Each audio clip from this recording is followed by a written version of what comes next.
Welcome back to whatever exactly it is that this is. You may wonder if I keep phrasing it that way because I'm playing the part of the all-knowing Let's Player who's keeping a secret from their unspoiled viewers. And you're basically right. Basically.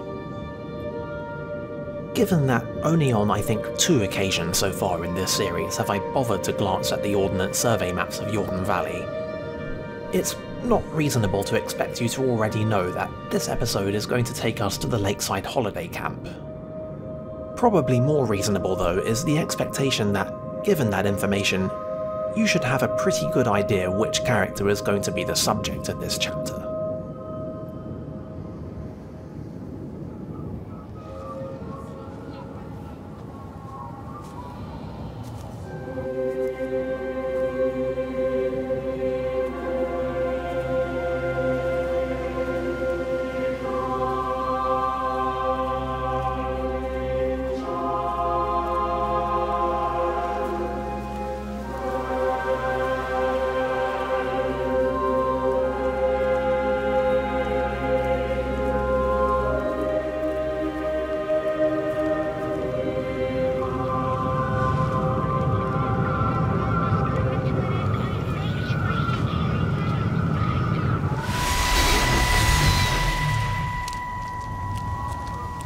Mrs. Graves! Lizzie, Mrs. Graves! Rachel? Hey, what on earth's going on? It's been awful. The thunder and the lightning and all the power went out and everyone was in the hall, so I told them all to stay put. But then Sean Davis said he wasn't going to be told what to do by a stupid bloody girl and went out for a cigarette. And then didn't come back. And then Di, she went out after him and she didn't come back either. Where's Dylan? Was he with Sean and Di? No, I've been looking after him. Do you think they'll come back? I don't know, Rachel.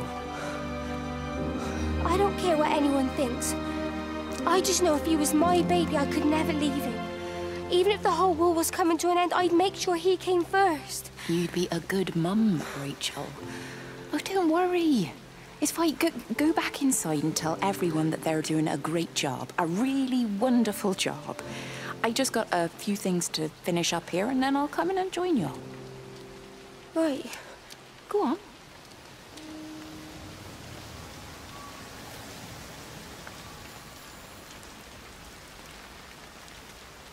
Lizzie's chapter, set against a caravan park and some lovely British weather, is all about abandonment. To recap what we know already at this point, Lizzie was a childhood sweetheart of Stephen until he left her and the country to go and pursue his career. Lizzie is now unhappily married to Robert Graves, who we're told is absentee and an alcoholic. You can't save them. Just pack a case and meet me at the station. They've closed the lines. Weren't you listening to the radio? Because of the flu. There is no flu, Lizzie. Oh, Christ, Stephen, I'm not stupid. Of course there's no flu. But the stations are still closed. There's an access footpath that runs alongside the main tunnel. You can get out that way. They won't have thought of it. You know what's going on, don't you? You can't use the phone anymore. What, like you're not using one right now? Funny. Listen. Just don't use the phone after this.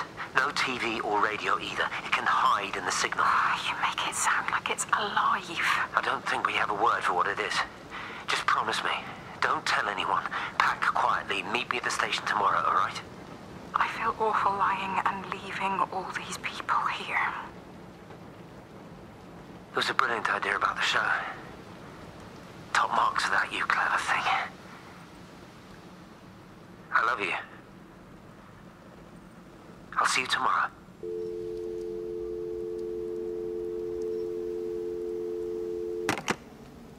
It's often hard to talk convincingly about the order in which Rapture presents its plot events, mostly because these events are scattered around a relatively open environment that we can explore more or less at our leisure. That said though, there is only one entrance to Lakeside, and there is a pretty unmissable event at that entrance. The telephone we just saw to is admittedly somewhat off the beaten path, however it does make a loud noise to draw us to it, and is therefore also pretty difficult to miss. I therefore surmise that Rapture is making a conscious decision to open Lizzie's chapter with the revelation that she's leaving Lakeside, abandoning her business, not to mention its inhabitants, to run away with Stephen. To underscore this point, The game even suggests that all Stephen wanted to do was up and disappear, while Lizzie was the one who came up with the idea of using the camp's production of Peter Pan as a distraction, making Lizzie an active participant in this plan. Boy, Shipley, I want to work with you. What? Get over here, soft lad, and keep your voice down. Do you know who I am? Yeah? You work for Meg Holloway? Charlie Tate. You can call me Charlie. What's this about, Charlie? Rachel Baker. What about her? Oh, come on, son, I wasn't born yesterday. Are you looking to get your head kicked in? She's 16. She's not a kid. You try telling her dad that. He'll bloody kill you. I love her, though. You can't stop love. I'm not telling you to stop anything. Just be careful, that's all.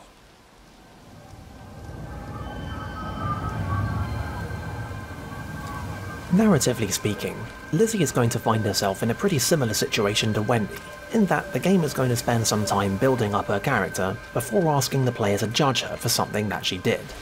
Though, arguably, Lizzie and Wendy's positions are actually reversed. Wendy is set up largely as bad, before undertaking an action that's arguably redemptive.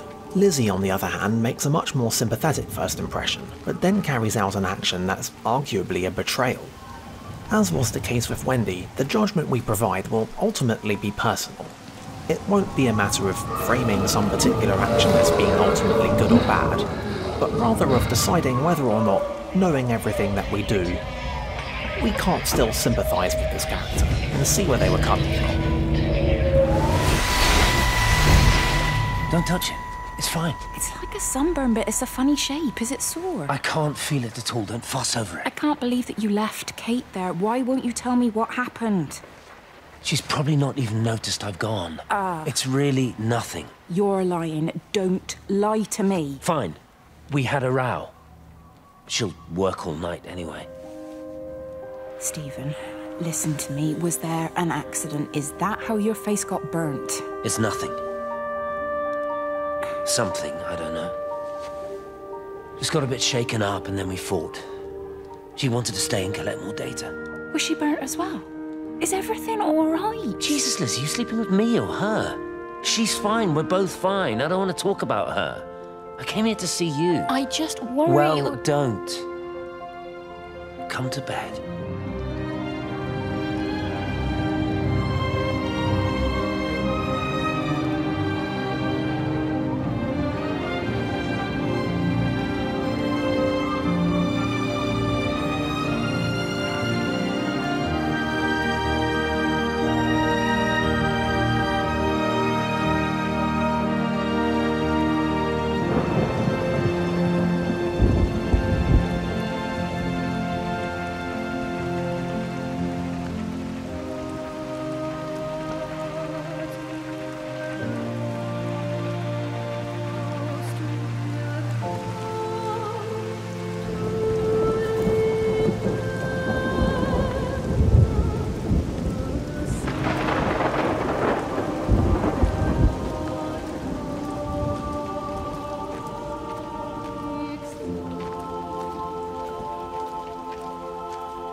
I don't even care that he was screwing her. What made me angry was that he treated me like I was too stupid to notice. I dream through the light storm and see the pattern dancing on his skin as he burns. I wake up with eyes full of liquid light. I'm going to concentrate all 5 remaining towers on the same point in the sky. If it is establishing conduits for communication, that should create a jump in bandwidth. Most players will, fairly early on in this chapter, notice a certain characteristic feature of Lizzie's light orb that sets it apart from the others we've seen. I thought that, just for a change of pace, I'm going to insult your intelligence by continuing to pretend that it isn't incredibly obvious what the deal is with that. Hey, it's just been on the radio that they're closing the roads. Something about the flu? No one here has flu, Sean. There's no flu here. I overheard Mrs. Graves, and she said another family upped and left. She said they must have left last night, but the car and all that stuff's still here. Screw this, Di. There's 15 people up and left in 2 days. I don't like it. Where's the baby? Asleep in the caravan. Sean, I don't want to sit around here waiting for it to get worse. I reckon if we leave now, we can get out of the valley before they get their acts together and close the roads. You think so? Yeah, we can go the back roads. Through the woods. I'll leave some money on the side for Mrs. Graves. You know her husband isn't back yet either. He's a boozer, right? That's what I've heard. That's her problem anyway. Don't be unkind, Sean. Come on, let's go and get Dylan.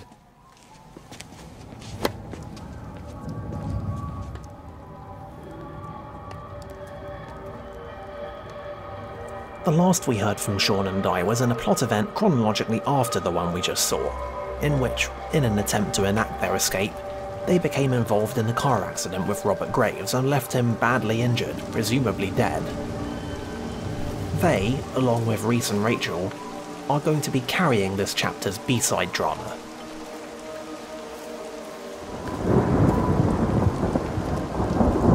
I think it was instant. I know that's no help. Can you leave me alone? There was nothing we could do. I'm sorry. I'm really sorry, Pat. You've woken the baby. Just leave me alone. Rachel, I'm sorry. I'm sorry.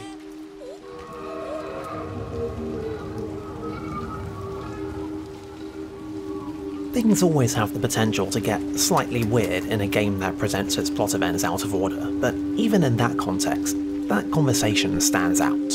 Charlie is directly referencing an event that we're not going to see until the next chapter.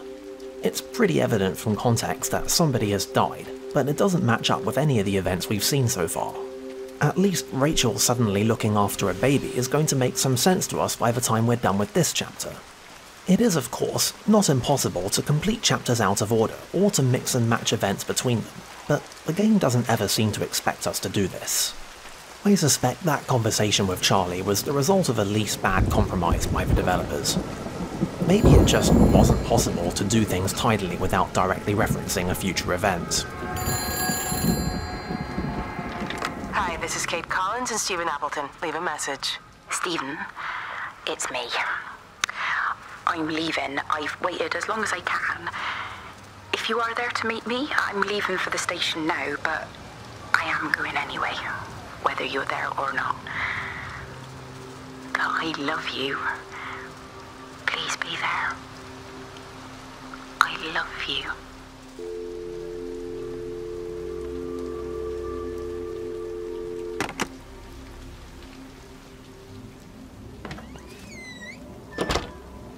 By now, of course, we have a pretty solid idea of what exactly it was that went wrong between the formation of Stephen and Lizzie's original plan and that phone call. Stephen eventually realised that his quarantine plan was never going to work and the inhabitants of the valley were all doomed, but it seems he never got around to telling this to Lizzie. Maybe he thought it would be kinder to just let her think that she had been abandoned again than to tell her the awful truth about the pattern. Or maybe, in a fit of nihilism, he decided that it just didn't matter. Either explanation would fit pretty tidily into an ongoing pattern of Stephen not being open with Lizzie.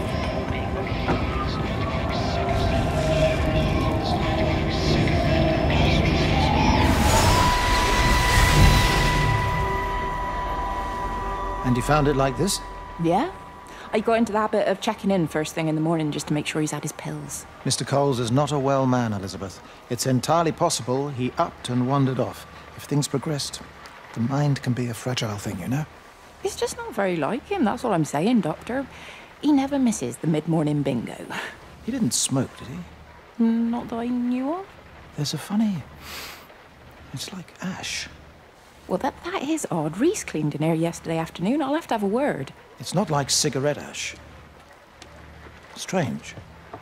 Dr. Wade, there's just been a phone call. We need you back at the village. Apparently Mrs. Barton has disappeared.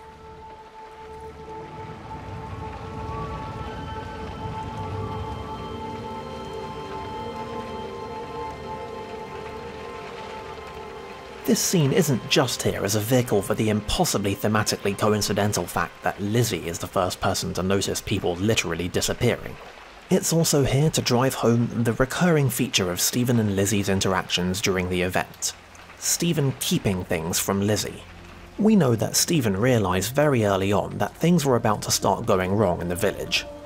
We also know that Lizzie was the first person that Stephen sought out to talk to following the outbreak at the pattern. This makes it all the more alarming that the first wave of disappearances, which Stephen predicted, came as a complete surprise to Lizzie.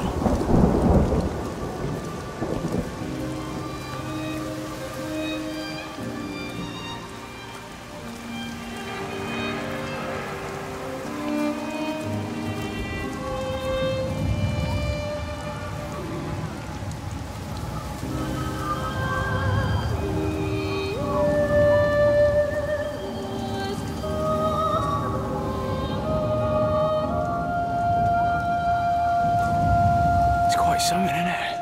Yeah, it is. You ever seen anything like it? They must be well happy at the observatory place. They're probably all partying there right now. This is right, Boston. It is. Right. That's me. Short leash. Kids up half a night, bloody teething. Missus will kill me if I'm gone too long. Good night, mate. Night. Back in the first episode, I idly speculated about the possible location of the fictional Yorkton Valley in the very real English county of Shropshire. I wound up concluding that it was probably in the vicinity of Ludlow. This would mean the nearest large city to Yorkton Valley is Birmingham. Now, my ear for accents is pretty garbage at the best of times, but all the same, I never figured Reese for a Brummie. So to hear him use the phrase right Boston, which is pretty much exclusive to Birmingham and the closely surrounding regions, to refer to whatever exactly it was that was going on in the sky, came as something of a surprise. I wonder if we're not supposed to infer that Reese moved around a lot before coming to York. Anyway, this seems like a pretty good opportunity to take a moment to praise the game's casting. I've already been quite complimentary of the quality of the performances, but the performance is only one piece in the greater voiceover puzzle. The others are writing, directing, and casting. Rapture, as an overall production, leans heavily into the realism of its location. This didn't, strictly speaking, need to be the case. I'm pretty sure you could have set a story like this in any rural English village in the 80s. It wouldn't have been difficult to just invent a village out of nothing and make it seem English-ish. Nor would it have been that difficult to find a group of established video game voice actors with gaps in their schedules this month and have them put on some colourful English accents. But, for whatever reason, the Chinese Room did not do this, and decided instead that this game was going to be set in Shropshire. Its artwork would be based on local references, and its cast would be drawn not from video games but from the deep well of British television. These decisions are the source of the game's palpable sense of realism. I tried to leave the observatory, but couldn't. I stood at the gates, but couldn't conceive of a world outside. The strangest feeling. As if the valley, Stephen, everything was simply irrelevant. An idea of something, not as something itself. I'm losing track of time. Of whether I'm asleep or awake. My fingers have gone numb at the tips. It's like they still feel, but what they feel is no longer for me. Like the signal has been hijacked. The end result is a cast of actors who pretty much have English country melodrama in their blood, speaking in a varied collection of local accents that, for the most part, they don't have to put on at all. This is a public service announcement from Haverton District Council Emergency Measures Committee. Road and rail closures are being implemented to help contain the outbreak of influenza. Please remain calm and indoors. Local community leaders, head teachers, scoutmasters, and members of the clergy will act as your representatives during this period. Be sure to report any symptoms of illness. We're not even really talking at the moment, if I'm honest with you. I've been sleeping in one of the empty chalets. Otherwise, we just sit there in silence. And then he goes off and pretends he's not drinking from one of his secret little stashes. And I pretend I ain't noticed, and then when we go to bed, it's all I can do not to scream. I don't know why we're still together. except I do. Still love him. You remind me of Mary when she was your age. If we'd had a daughter, I'd have been proud if she turned out like you. You don't have to say that. Just talk to Robert.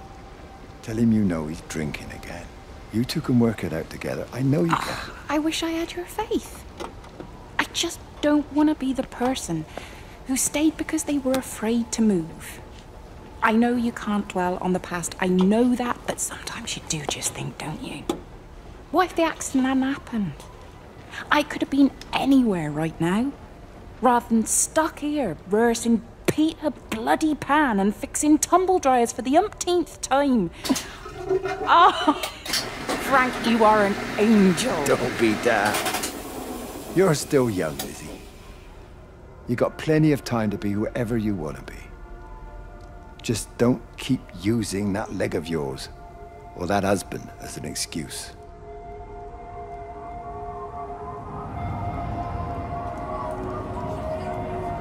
There is, of course, one giant, glaring, enormous exception to all the things I've just said, and that's Kate. Kate is voiced by Merle Dandridge, who's the only person on this cast you might recognise from a video game. Specifically, she was the voice of Alex Vance in Half-Life 2 and its regrettably small number of sequels. Though, to refer to her as a video game voice actress might be to do a disservice to the decade of experience she has in theatre from before Half-Life 2 and the decade of television after. Still though, Kate is the odd one out on both sides of the fourth wall. And while it's faintly absurd to suggest that the BAFTA award-winning performance of the character of Kate Collins was only made possible by this symmetry, it sure couldn't have hurt. The only side of Rapture's production that I know absolutely nothing about is the direction. There's a long-running problem in video game voiceovers that arises from how actors often come in one at a time to record all of their characters' lines in a big block. Because these sessions are recorded in isolation, actors very infrequently have access to the full context of the lines that they're reading. This can lead to a lot of very jarring consequences in the final cut. No less miserly a production than Ubisoft's Assassin's Creed Odyssey is beset by problems like this. I remember one scene in which Cassandra, or Alexios, asks, "What did we ever do to them?" To which Maren responds, "It's about what we could do to them." This happened because when they recorded Maren's response, her actress didn't have access to a reading of the line that preceded it, and had to make assumptions about how that reading was stressed, which turned out to be wrong, leading to the incongruent performance in the final cut. In all likelihood, nobody had actually heard both lines together in context until the game was shipped. But do you know what game doesn't have this problem? This one. You sure no one saw you? Mrs. Graves? I can hardly look her in the eyes. Are you sure we got enough money? Yeah. Once we're in France, we can start working anyway. My dad will bloody skin you. We'll be in Spain and married by the time your dad knows we've gone.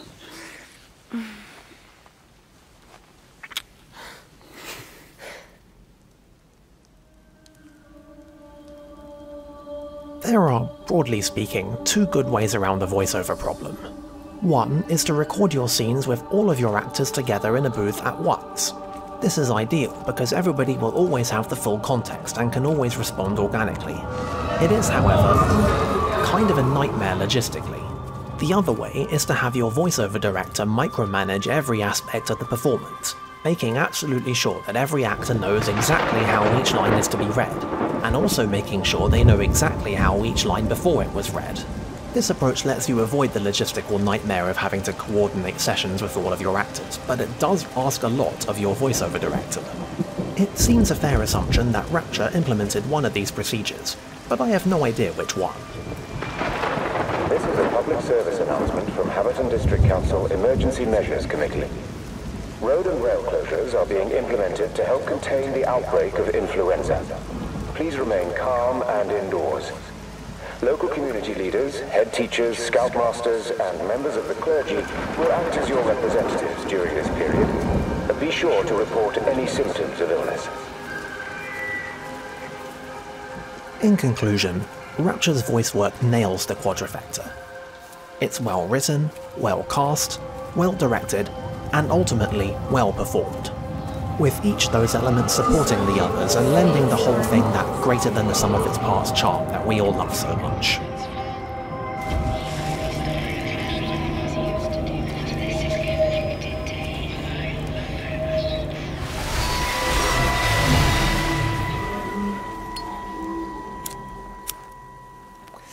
You shouldn't be smoking, you know. Not in your condition.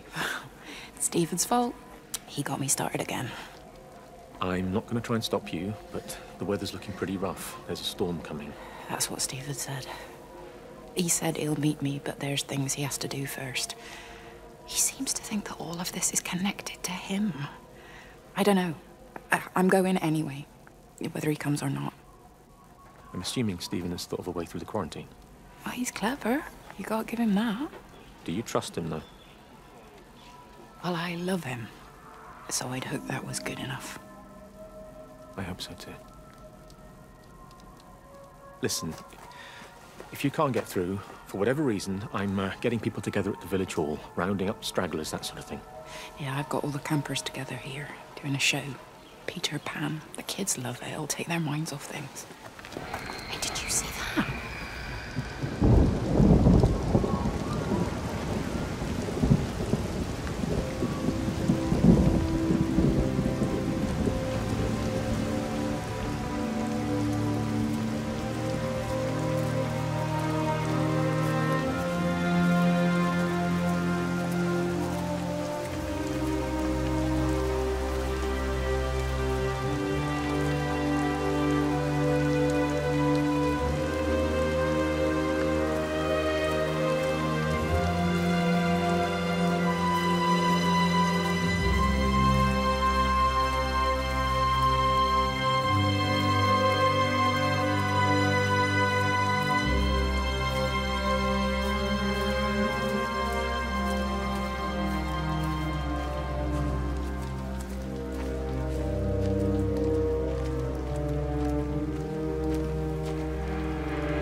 So yes, when Jeremy says that Lizzie shouldn't smoke in her condition, he is referring to the fact that she is pregnant with, presumably, Stephen's child. Jeremy is the only person in the game we will ever see refer to this fact, so it's safe to assume that he's the only other person that Lizzie has told. Di, whatever's wrong? You look terrible. Mrs. Graves. Sean's baby Dylan, is he all right? He's fine. Di, come on. It's okay. Let's get you a cup of tea. Mrs. Graves, I need to tell you. Leave it, Di. Do you try and get out of the valley? All the roads are shut now. I know. I was driving really fast, but the other car was on the wrong side of the road and... Oh, God, I think Di, for fuck's sake, leave it. It's all right. Hey, you're all right. Sean's all right. Baby Dylan's all right. That is what matters. Everyone's all right. But... No. Now, I need your help. Some of the children, they're getting quite frightened. So Rachel and I, we decided to push forward the show, keep them occupied. You said the other night that you play piano. Can you help with that? Yes, I suppose so, but Mr. Graves, Rob... Can look after himself. He's a big boy now. Don't worry. Just head to the hall and find Rachel. She'll tell you what needs practicing. Okay, thank you, Mrs. Graves. And Sean, go and find Reese, please. See if he needs some help. Yeah, of course. Go on.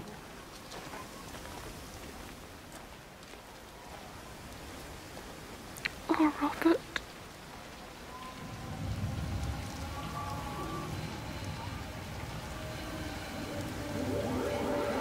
Lizzie's chapter features arguably the blurriest line between the A and B plots of any chapter in the game. There are 4 main arcs, at least as I can define them. The first is Lizzie and Robert, the second is Lizzie and Stephen, the third is Sean and Diana, and the fourth is Reese and Rachel. Sean and Di are attempting to take part in a B-plot in which they escape from the valley ahead of the quarantine, but in doing so, they cause what it now seems safe to assume is the untimely death of Robert Graves. Lizzie is plotting to escape the valley with Stephen, but struggles to resolve this with her professed continued love of Robert. This means that Sean and Di have arguably, albeit unwittingly, set into motion the events that caused Lizzie to decide to leave. Reese and Rachel are plotting their own B-side escape, but are about to find themselves anchored to Lakeside by Lizzie's departure. And as if this wasn't all tangled enough already, Stephen is about to abandon his own escape plan for what Lizzie can't possibly know are actually pretty good reasons, all told. And all of these interlocking escape plots are set in a holiday camp. Oh God, Stephen. What's happening to me? All of which serving to bring us back to our judgment of Lizzie for abandoning Lakeside. The facts at play here are surprisingly unclear. On the face of it though, it looks pretty bad. The only named characters we know for certain are running things at Lakeside in Lizzie's absence are Reese and Rachel, who, you are reminded, are teenagers. Charlie shows up from time to time, but his employment is elsewhere. Sean and Di are stated to be helping out, but they are also pretty clearly holidaymakers rather than employees. Arguably, this is a point at which the logistics of organising a video game voiceover are working against the plot, because, obviously, Lakeside is going to have some full-time staff. I mean, right? Just from looking at the size of this place, it seems ridiculous to assume that Lizzie's only help in running it comes from 2 teenagers. Rapture's plot is focused on arguably more important details, which is fair enough, but that means that gauging the impact of Lizzie's departure is surprisingly difficult. All 5 towers are now operating together, and I've got the reception up to the red zone, but it's not enough. I'm going to try and route the signal through Tower 6 to create a singular point of reception and re-coordinate the optical array, which should, in theory, focus a signal spike on the point of origin. If I conceptualize this origin point as a 7th tower, then it makes a kind of sense. Kind of. I think we're moving so far beyond everything I understand about physics. Anyway, it's gotta be worth a shot. I can't help but frame the game's lack of clarity around Lakeside's staffing situation as a failure. The game seems to want to leave some room for us to sympathise in our judgment of Lizzie, but it also seems as though in order to do that we have to, trust that there are some factors at play that the game has just forgotten to tell us about? I don't like it. She's not in her office either. Well, they live nearby, don't they? Yeah, in the village. You don't think she's gone to look for Mr. Graves, do you? I think Lizzie knows Robert will turn up when he's sober. He'll be all right. Do you want me to go and look for her? No, it's okay. Come on, I promised the kids another shot the last number, then I promised everyone a cup of tea. You're very like her, you know. Like Lizzie. Me? No, I'm not. First chance I get, I'm out of here.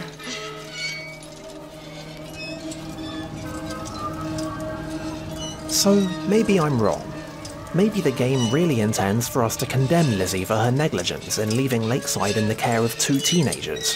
Maybe the truth about Lizzie is that she uses a sympathetic condition as a front to mask a negligent and selfish true nature.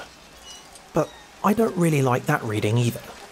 In comparison to the other things we've seen in this game, it seems almost cartoonish. It also seems far too jarring a contradiction with what we've already seen of Lizzie's character. If anything, she's shown to be caring to a fault. She says that she hasn't left Robert because she still loves him. The game has had various opportunities either to have her exposit on this or to suggest why she might be wrong, but it doesn't seem to have taken any of them up, so we can only assume that this continued love is both true and irrational. We've never seen Lizzie being deceptive. In fact, she values truth quite deeply.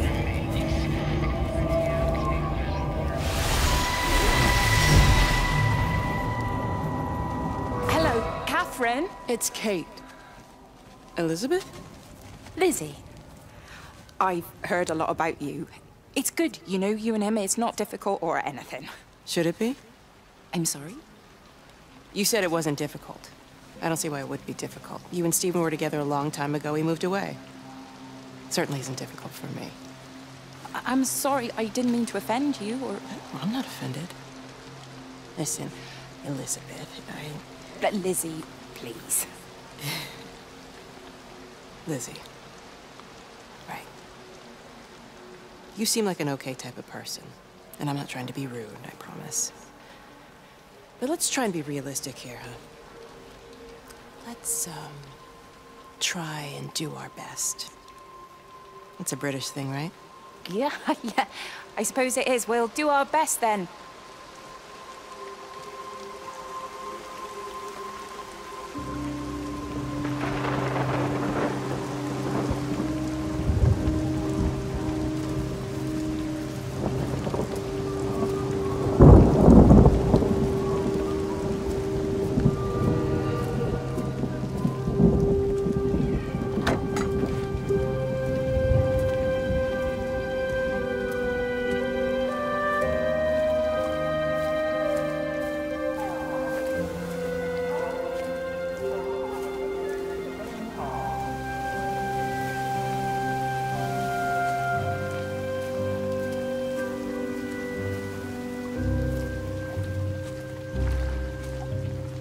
She's done a runner. Don't say that, Reese. She wouldn't do that.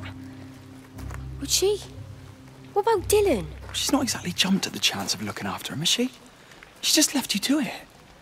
She's not coming back. Then let her go. She's always thinking of everyone else. There must be something important she needs to do. It looks like you're in charge now. So I guess this means we're not leaving, are we? Spain can wait. Listen, you get back in there, and you make this the best bloody Peter Pan ever performed in England. And I'm gonna go and get your mum and dad. Promise me you'll come back. I promise.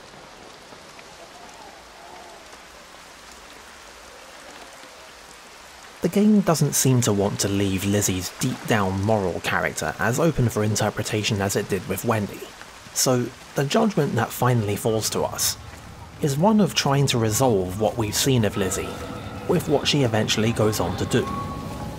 Lizzie isn't stupid.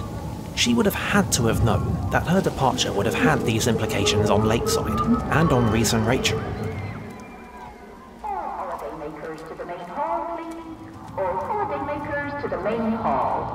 Maybe my whole framing here is wrong. Maybe this isn't a story about an action that conflicts with a person's character, but rather an action that develops it. Maybe the story here is that Lizzie, having been written off by everyone around her since her accident and feeling trapped by her various misplaced senses of duty, decides finally to strike out on her own and do something for herself. All holidaymakers to the main hall, please. All holidaymakers to the main hall. Now, maybe she didn't fully think through all of the implications of her plan upon the children at Lakeside and wound up causing them harm. Or maybe there actually is a support system in place that the game has just forgotten to tell us about and Lizzie isn't actually negligent. The point is, it's a coherent interpretation of Lizzie's story that works and gives us a foundation for our judgment. All holidaymakers to the main hall, please. All holidaymakers to the main hall.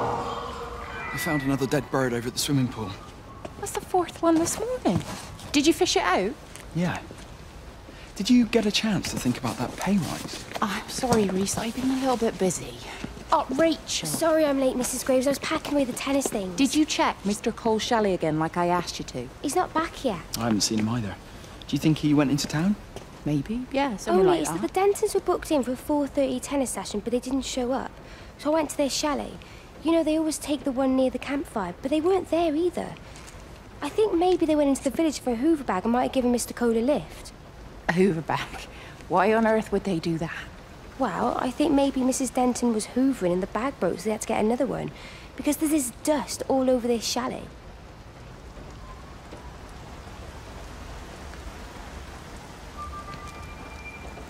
All holidaymakers to the main hall, please. All holidaymakers to the main hall. This reading isn't thematically or tonally inconsistent with what we've seen, it doesn't require us to assume or ignore anything important, and it isn't jarringly simplistic. As an intersection of character, action and narrative, it makes enough sense to be judged.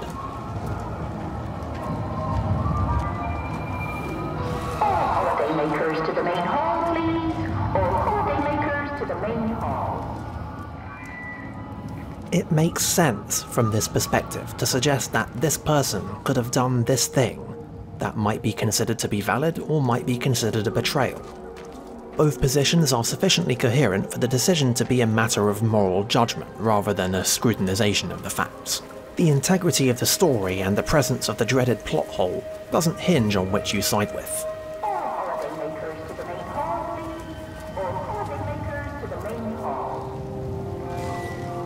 As I like to keep reminding everyone, the judgment is not of an action as being right or wrong, but rather of the action following the lead-up as making sense or not. If you like, think of it as, was Lizzie right to have wanted to do these things rather than to have done them?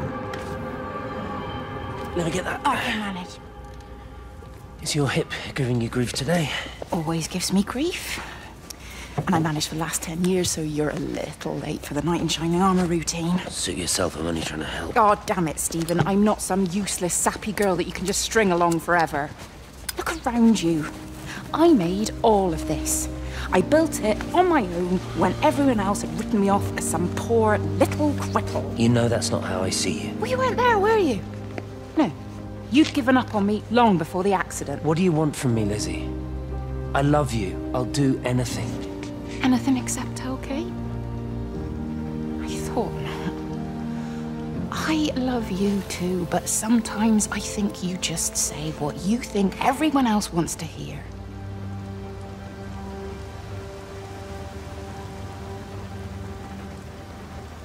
Inarguably, Lizzie's escape plot didn't work out the way she intended. But was she so wrong to want to escape in the first place?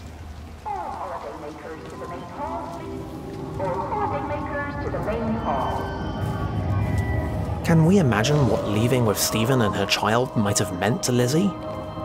Can we imagine making the contrary case, telling her that no, actually, she should stay behind and, what, do her job? Can we imagine her finding that argument compelling? Can we imagine that we, even in less stressful circumstances, might not find our own commitment wavering?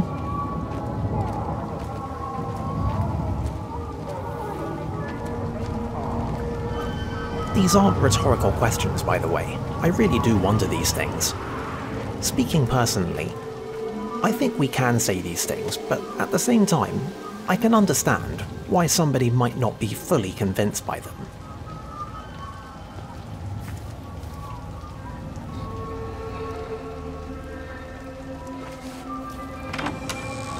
All holidaymakers to the main hall, please.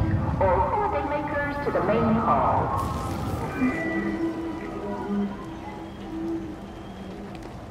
As before, with Wendy, I think the judgment we make, while instructive, is still largely personal. The reason I was so concerned about the ambiguity regarding the situation at Lakeside is that it's important that in a story like this, which seeks to invite a judgment like this, that the judgment itself be the exercise. The exercise doesn't work if there's a right and a wrong answer to arrive at. The fact that Lizzie's departure would have caused these problems, the fact that these problems would have been so reasonably foreseeable to her, is why I think the departure itself is not the intended subject of our judgment. I think whether or not we sympathise with Lizzie is independent of that, and ultimately is the true moral argument to be had here, rather than simply how badly did she break things. Now, you may be wondering how it is that Lizzie can have a chapter finale, given that she's done such a good job of sneaking all the way out of her own chapter. This is an excellent question, and you should pay attention as we walk from here to the next chapter.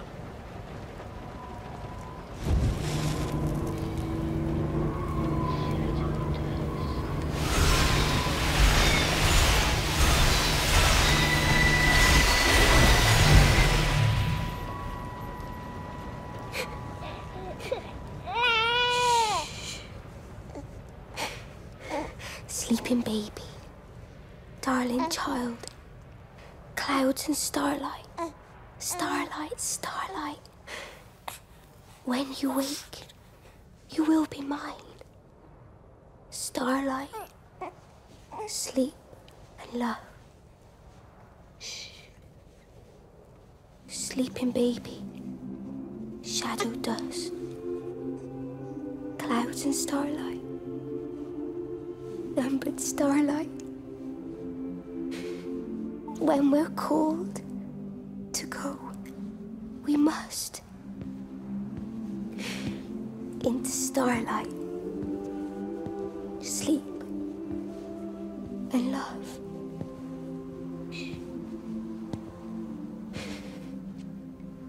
Is he asleep?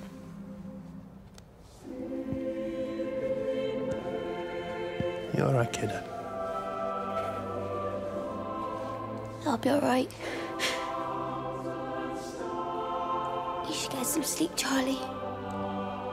You look exhausted.